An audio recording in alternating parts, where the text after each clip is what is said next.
Estamos celebrando hoje o 11º domingo do tempo comum.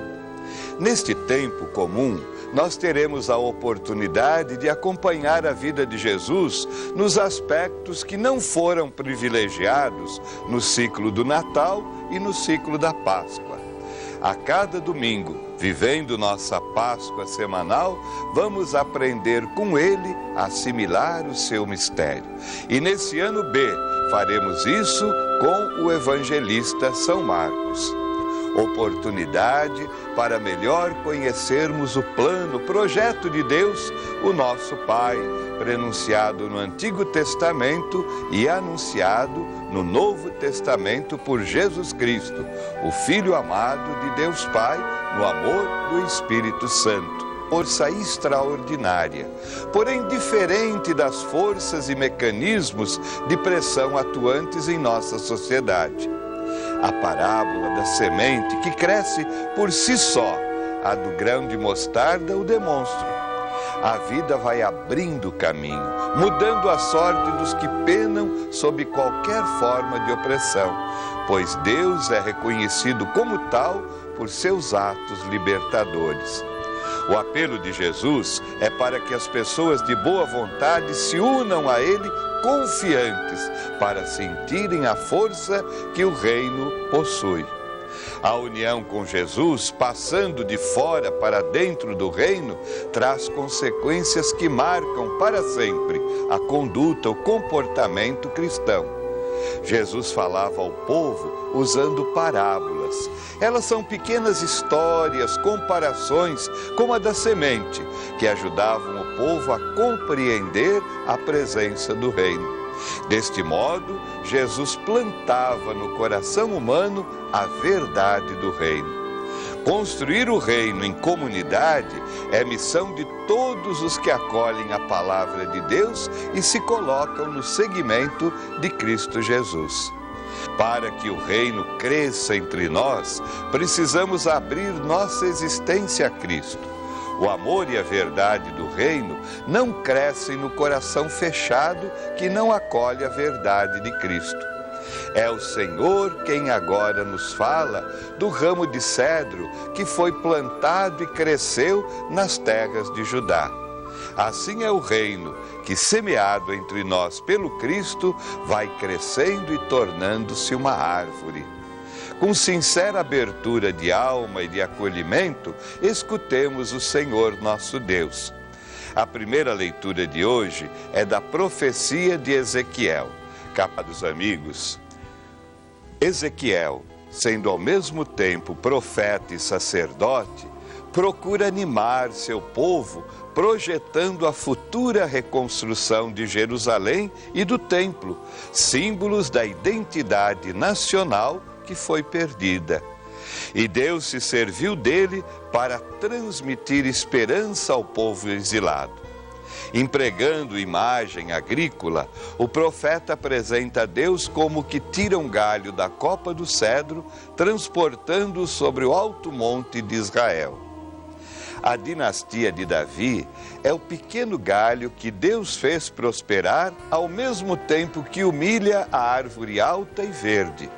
Pela livre iniciativa de Deus, a dinastia será restaurada e é dela que nascerá o Messias, Jesus, o filho de Davi.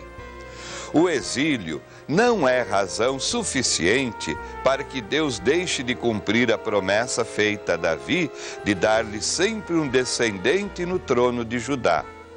O profeta apresenta o cedro transplantado, majestoso e cheio de frutos. Debaixo de sua sombra, todos os pássaros do céu farão seus ninhos. É a descrição da sociedade ideal, que serve de abrigo e proteção internacional.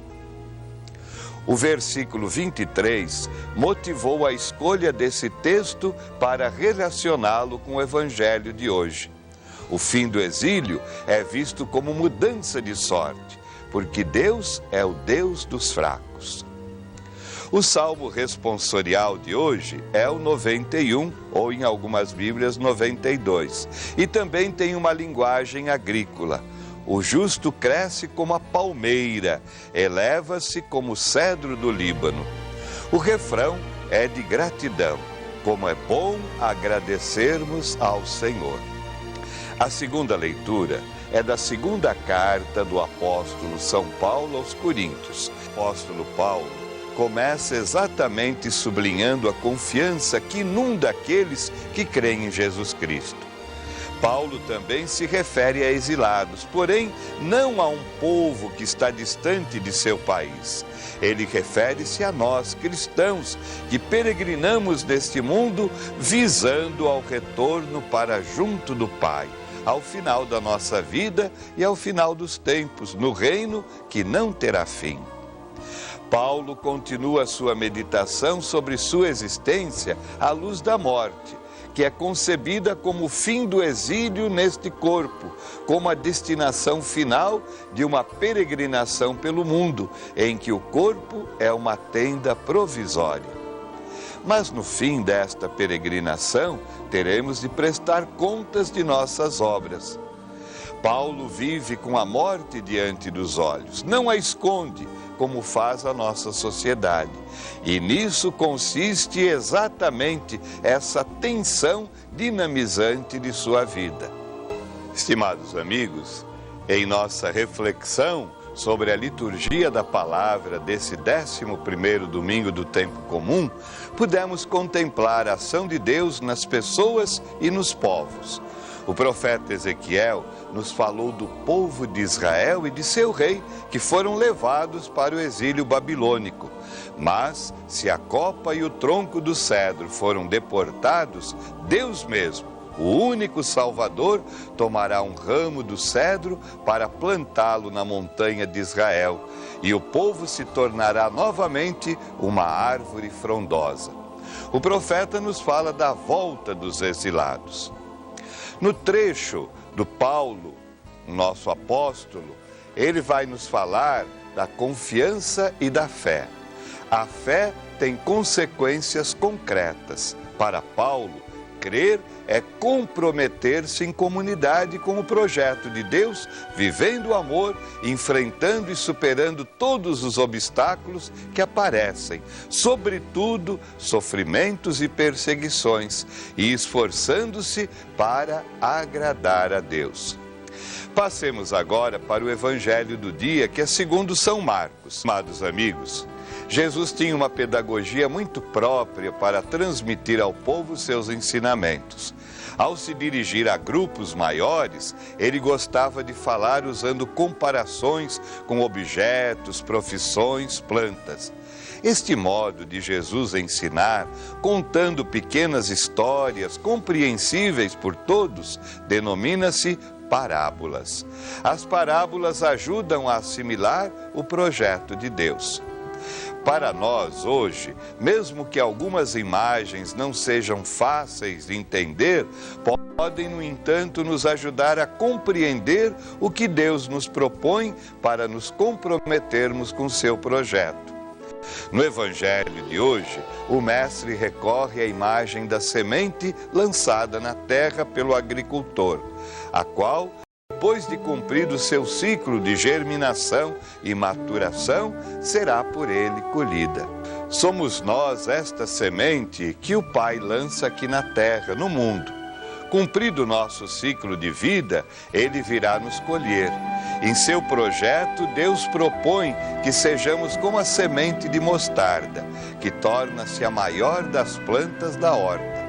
Ao crescermos na fé, na esperança e na caridade, nos tornamos árvore capaz de abrigar com sua sombra os irmãos e irmãs que de nós necessitam, quer por estarem sofrendo, quer por serem vítimas da violência social individual, quer por serem pessoas que necessitam de outras que as ajudem a obter uma vida digna.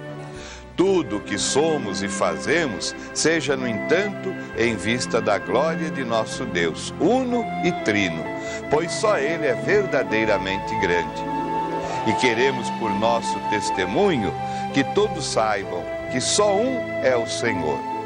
A semente lançada que vai germinando, crescendo, expandindo-se, é nossa atuação como discípulos missionários em meio a uma sociedade que nem sempre atende aos valores evangélicos. Eis porque a nossa atuação visa, sobretudo, ao anúncio dos ensinamentos de Jesus Cristo, para que todos possam conhecê-lo e segui-lo.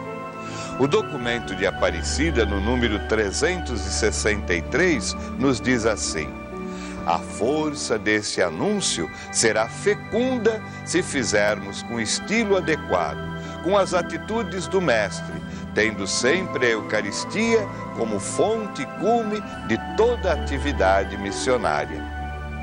A proposta do reino é pequena em seu início, insignificante por causa dos conflitos e resistências, mas grandiosa em seu resultado, tornando-se proposta universal.